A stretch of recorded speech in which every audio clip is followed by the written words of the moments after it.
Hello to you. My name is Tash Mitch. I'm an energy alchemist. I'm also a life and business mentor and a healer. And I've been having conversations with women globally about what it means to embody themselves as a powerful woman, what it means to embody the divine feminine, and what it means to hold the highest frequency of womanhood. And to me, that is the goddess, basically. And today I've got somebody who is a personal friend. I consider her a personal friend, and I also consider her somebody I really greatly admire. I came to George from, we had a community meeting and George rocked up, and she had so much passion about empowering women and about creating community that I actually just wanted to talk to her more. She's a personal trainer, but she teaches women particularly, but people in general, about fitness and also about how to come into their bodies in a way that's loving and in a way that's embracing and in a way that really honors who they are as a physical being. So this is one of the reasons I love this woman so much. In this conversation, we're going to be talking about boldness and what it means to embody boldness. So George, welcome. Hey Tash, it's an honor. Thank you very much for selecting me. So yeah, I reflect that all back to you. It's an honor to be in your company and your energy. You've allowed me to expand so much. So give us just like a little snippet of you and your trajectory, because I know personal training has been a really massive thing for you, and really connecting body and movement and connecting body and flexibility and connection, like emotional and feeling connection to the body, has been a real massive piece for you. So can you just talk into that, just how you came to that journey, basically? yeah, absolutely. My life's taken twists and turns. So I've had emotional traumas, I've had physical traumas, and I know that my body has been blocked by this. I've worked in a sector, I've somehow eased into the sector, do not know, in an effort to try and heal myself. And I am passionate that the fitness sector is not representing people properly. It's representing, we must be better, we must be this, goal, goal, goal, goal, goal, whereas not teaching people to enjoy what they have today. I know it's a bit crash, that's everywhere, but letting people feel into their skins, enjoy skins, quite deep stuff. People float around gyms and there's so much emotional baggage and stuff going on, and their bodies are absolutely great as they are. And it's just empowering someone to listen to their body, feel their body, move with their body. Random stuff comes up, you know, phenomenal. The body's phenomenal once you breathe into it. So I'm a little bit of a different school of thought. So I teach as well. I teach the teachers how to be teachers, how to be personal trainers, and that's what I'm trying to breathe out into the industry, that allowing people to love their bodies as you sit today. So it's, I think we said this before, that we have this glove. Teaching people to be okay with the glove. You don't want to change how the glove looks. Yes. Love the glove, and there's all little finite bits around it that you can work and play with, and I'm expanding myself with it right now. So yeah, it's a lovely environment to be in with. Yeah, lovely. I'm so happy that you're in that fitness world, because as you say, it's not a voice that is very loud in the fitness world. I think the voice in the fitness world tends to be very kind of superficial in a lot of ways. So it's about how you look and what, you know, how your body, exactly like you're saying, that sort of connection, that deep emotional feeling connection to the body, and connecting to the intuition that actually resides in the body, is something that actually I feel that you're bringing, and it feels almost like it's a bit new to that industry in some ways. I'm sure there's other people that are doing it, but on mass in general, that's not normally the language of the body, of the fitness industry, to talk about the intuition of the body, basically. That's a horrible environment. There's little pockets. You find little pockets of people that are really into movement and feeling into the body. And we're quite lucky where I live in Brighton. It's we're very lucky. But when you strip that to the rest of the UK, it's toxic. And I really worry about midlife women that are coming into where your bodies are changing, and young girls. Two different sectors. And a lot of sports are carrying eating disorders as well. They're allowing thin, lean women and encouraging that pick up a lot of residue of that. And then equally there's the midlife woman, as my body is now really changing, and that's massive area. And there aren't enough women of my age in the industry that can help my age, so to speak. And it's not about image at all. Yes. It really isn't. And I'm becoming deeper and deeper and more vocal and more bold with it. So I'm gradually, naturally moving into, just through where I read and stuff, just through, I think I've always done it, and I've said to you, into yoga, into Kundalini yoga, just because I love the body. And I've, as to you before, I love spinal health. I've always worked particular areas of my spine, but never really thought about what's going on, and that's become very massive for me lately. I'm now trying to push this one out as well. Floating around. Tell me a bit about boldness. Like, when you think of boldness and when you feel into embodying boldness, what comes up for you there?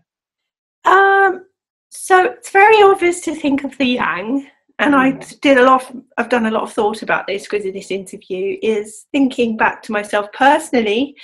I have had very strong women in my family, very, very strong women, to sometimes not to a good detriment. I haven't been allowed to be soft with it. So I've grown up in an environment, and equally male figures as well. So very, very young. My whole upbringing is, I'm a single child as well. Don't have any brothers, sisters, don't have any uncles, aunts with cousins or anything. It's just been these odd few people that have built this real young kind of person. And it wasn't great up until my 30s. I think it can be quite demonstrative, quite destructive. So I worked very hard to identify this very important, the feminine side as well. I kind of naturally I've had help from people, and I've kind of embraced, well, I've got to work out this balance, but I always will tip back. And equally now I've got 3 sons, that too has always been part of my blueprint, so to speak. It's always been this kind of, let's fight, let's keep going. Courage, strength. Authenticity has become a very important thing to me, though. You must be authentic with it. Setting great boundaries as well. I've learned this as I've got a little bit older, is my boundaries. I've kind of poured them in. That's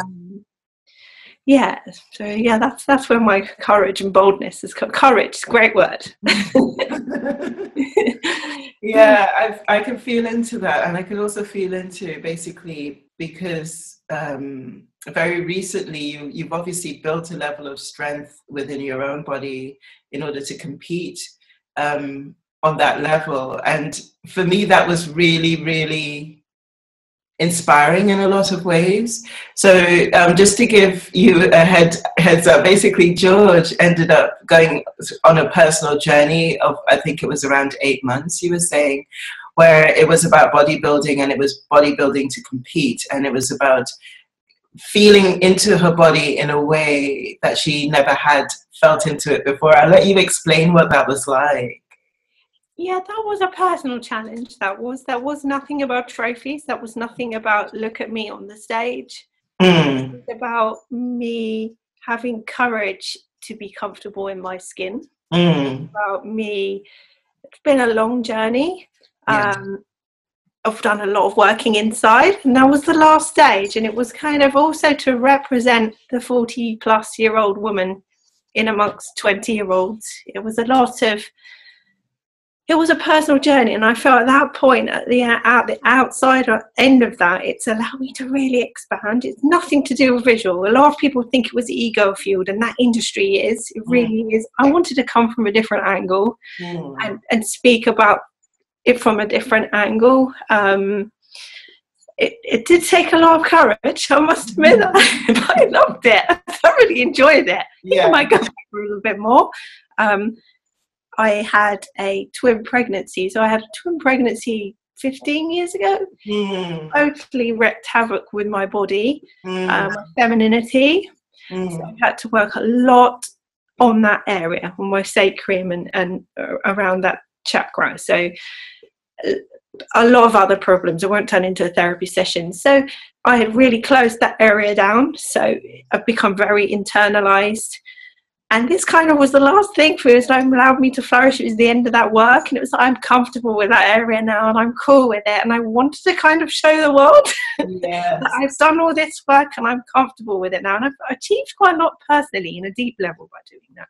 More so than just there's a photograph of me on a stage. So it was nothing to do with trophies. Yeah, I can really feel into that, because I can feel into just basically that level of strength that you felt in your own body after doing all of that work. So there's a part of it, obviously, that's the bodybuilding element, but then the part of it is the level of strength that you had to cultivate within your body to get to that stage as well. Yeah, it was the whole nutrition and diet thing, very weird. I found that okay. That was okay. That was it was not a challenge, actually. Yeah. More the thought of, I have to stand in my skin and show my skin, and really connecting to an area that had been blocked for a long time and allowing it to shine. So I was doing that honor all the way through my journey of prepping for this event, was giving that area some honor and owning it and letting it own its space. Then my body own that space. That's very deep, that does. But I think there's so many people that have blocks in areas and it's holding their lives back. That was my last little bit that I had to do. And it's given me so much. Just, fantastic journey. Yeah. And I think exercise, if it's approached rightly, for women I've worked with, every woman holds a block somewhere, and it tends to be somewhere in that region or around the spine. So the solar plexus, the sacrum, that area, there's a lot of trauma held in those areas. And people chuck people in gyms and don't get people to connect and allow those spaces to open. And I can physically see it, the way people move their bodies. It's how people say they can see energies and stuff. I can see in somebody's body, I could just see it. Where a lot of women hold a lot of issues around their breasts and stuff like that as well. And you see young trainers putting women in positions and not allow them to ease into their bodies and feel them. And that's what I form that whole kind of practice. And I'm in gyms and people, oh, that's a bit weird. But, that's me being authentic. The body's phenomenal. The spine, and I said this to you earlier, the spine, it's the first thing that grows when we're in our mum's tummies, and then everything forms around that spine. It's so powerful, the spine. And when you come to your world, with the healing through different parts of the spine and those energy systems. But if you teach someone, that spine carries us everywhere, forward and back, doesn't it? And now my world like I said to you, I'm starting to think about what's down there and up there as well. I'm even going to the moon lately. How powerful the moon is with our menstrual cycles and our energy systems and how we're rooted to the earth. So it's massive how we can grow all around our spine. Yes. Yeah. I mean, everything comes out from the spine. I remember I went through a period of doing Alexander technique, and that really got me into thinking about the spine in a whole different way, because all the nerve centers come out of the spine. So if you're not in alignment in any way, it affects all the organs in that area, and then the organs go on, and it's kind of like a chicken and egg, because sometimes your emotion affects your organs and then affects the spine, but very often it's the spinal column moving forward that is a relationship, isn't it? I feel like the spine is such a relationship between your feelings, your emotions, and the rest of your body. And when you're in flow and when you're connected, it allows for that relationship to be smooth. If you aren't, it gets really, really, really jagged, basically. Yeah, we live in a really aggressive world where everything's aggressive, nothing's smooth, nothing's, like you said, flowing, and it's even down to exercise environments now. And just sometimes to get people to sit down. This is where I'm enjoying learning much about meditation and yoga right now. This is my real thing. I'm a real newbie at it. I don't care. I'm being authentic, but I suppose I've naturally done this again. But getting people to sit and ease into their body is very hard. People cannot do it. They're like, come on, then we're in the gym. What are we going to do? Like, no. Listen, breathe, feel into all these different parts through your spine and appreciate your body. And you can naturally see people. I've even done it with heart rates. You can see the heart lower, and you tell people, teach about connecting rather than just doing. And this is what forms in my classroom a lot. I've taught this in the classroom.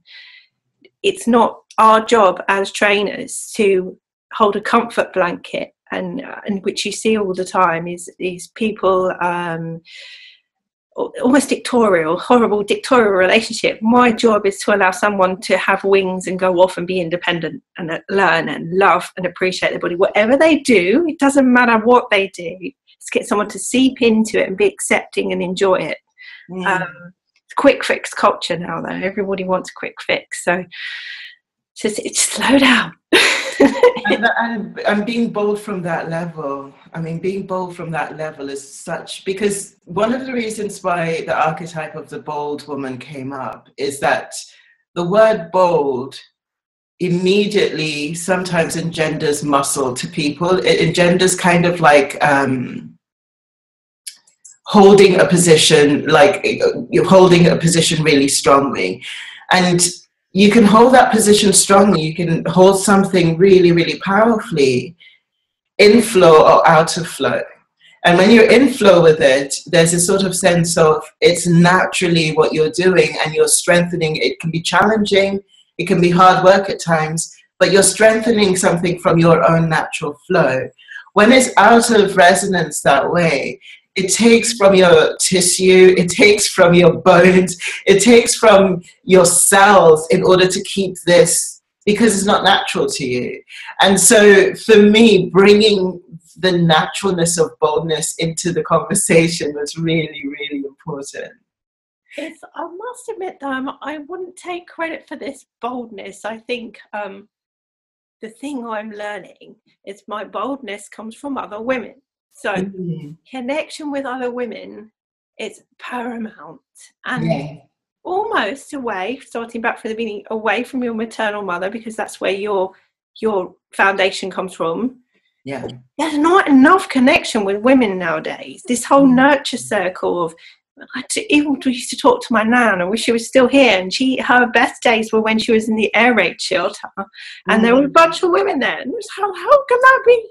How? And they connected, and you learn your boldness from your other women, and there's not enough femininity going on right now. There's all these matriarchal women that the next generation are told to be bold and courageous, and you got to get the balance quite right. So I've learned sometimes my best achievements have come from other people, quite often you recently, Tash, telling you, you're okay, you're cool, what you're doing is cool, just carry on, and you need that foundation.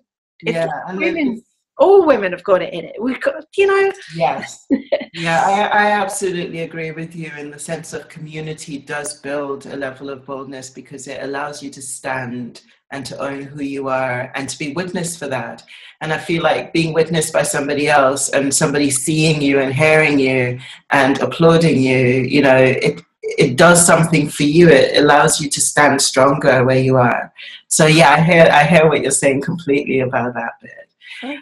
Some lovely work people are doing, but it's still not free flow conversation like we're having now. Very sad that it's what I'm really passionate about. I'm trying to create, even in gym environments, offering women a space to just share. Yes. Just a bit. There's not enough creativity in that right now. So very important that is. I hear you. When you actually think of being a mother of 3 boys, and you kind of put a bold reflection onto that, because we were talking earlier about, I've seen that in you. I've seen your boldness come out because of your 3 sons as well. And because you feel an obligation. Obligation is probably not the right word, but you feel a sense of a deep desire to want to be a positive reflection for them. So that brings a level of energy to the fore. Can you talk into that a bit? Yeah, I must admit, when so I became a single parent about 5 years ago, I should imagine. Real pressure. So I went out and bought all the books. Yeah, I had a big library of how to raise boys. Real pressure, and I went a little bit over the top with that.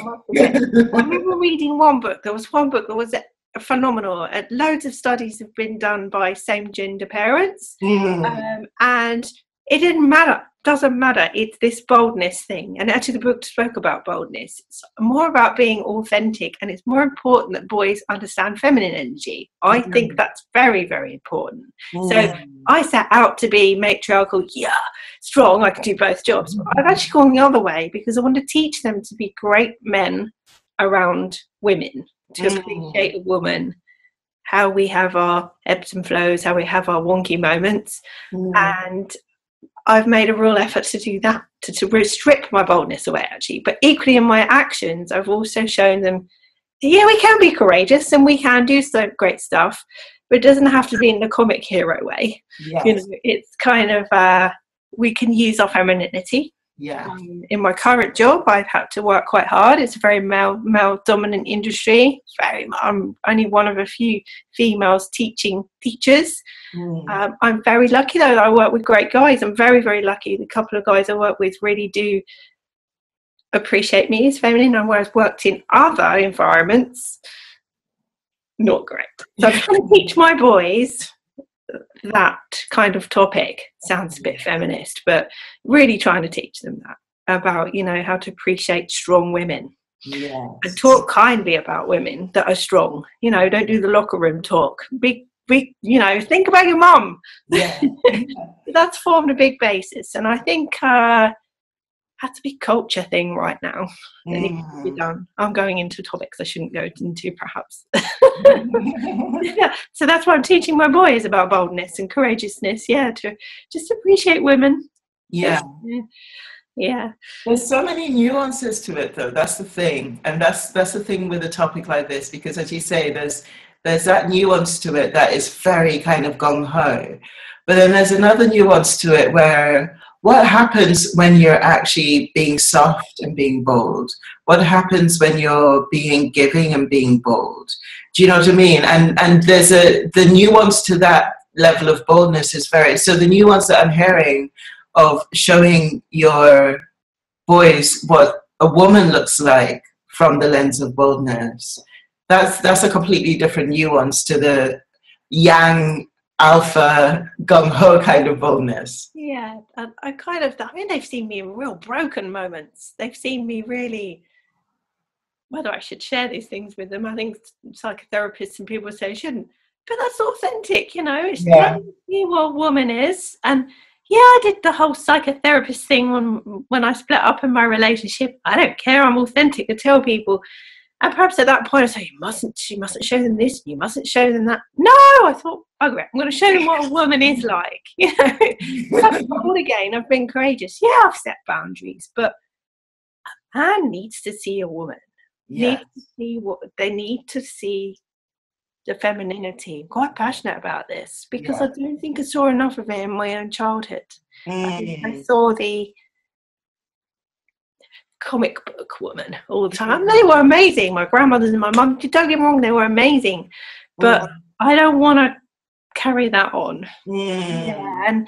And I hear this quite a lot with other women actually as well. We've got this such big pressure to always be strong and always be, I think it's quite good to show our weaknesses. It's it's cool, it's fine. I do work all the time when I'm with people. I do have meltdowns, so that's a form of boldness, isn't it? Yes. Yeah, as well. It's that boldness from the courageous, and to be courageous is like this, is showing every aspect of yourself without hiding. I feel like when you can show who you are without flinching, I say without flinching, I mean, there's that element, it's kind of like, to expose who you are, to be vulnerable that is a level of boldness as well, you know, to actually stand beside something that might be deemed a weakness and say, and own it and say, yes, I've been there and I've done that, or I am doing that. That's a humongous level of boldness, you know. So there's so many nuances to it. I think, yeah, I've just opened up to now this whole, I'm going to be authentic. I'm not going to pretend. I'm going to read other people's books and do. I read something funny. I read something last night. I'm always reading, always reading. Spiritual book, quite spiritual book, and it was about you can either. They were referring to, I'm really into theology, I read all different scripts and stuff. So you can either read, for argument's sake, scriptures and take them on the, I'm going really deep now. You could either read them that they improve you as a person or on a higher level. Yeah. I'm really quiet now. I'm just take anything on, and if it improves my quality and my wealth of heart, and I can filter that out to other people and my boys, that's it, you know. So trying to be happy in my skin and do the best job I can for all the people I love, and equally people I serve now. And I do, I must be honest. So you know, the public and the people I'm teaching and the people that come and ask for help, I don't profess to be a guru. And that's bold again, I suppose. Yeah, it's just being happy in my skin. I've got to a point where I'm like, yeah, this is me. I love it, George. I absolutely love it. And I absolutely love you. Thank you so much. Thank you so much for sharing and for expressing and for lending your energy to this project of Goddess Woman and just being you. Thank you. Thank you, Tash. Thank you very much. If you've really enjoyed this conversation and you're ready for more, then check out the Goddess Woman Immersion. It's an 8-week immersion that will take you into the discovery and the expansion of all aspects of yourself as a woman and as a goddess. I hope to see you there. It's a perfect New Year gift to give to yourself.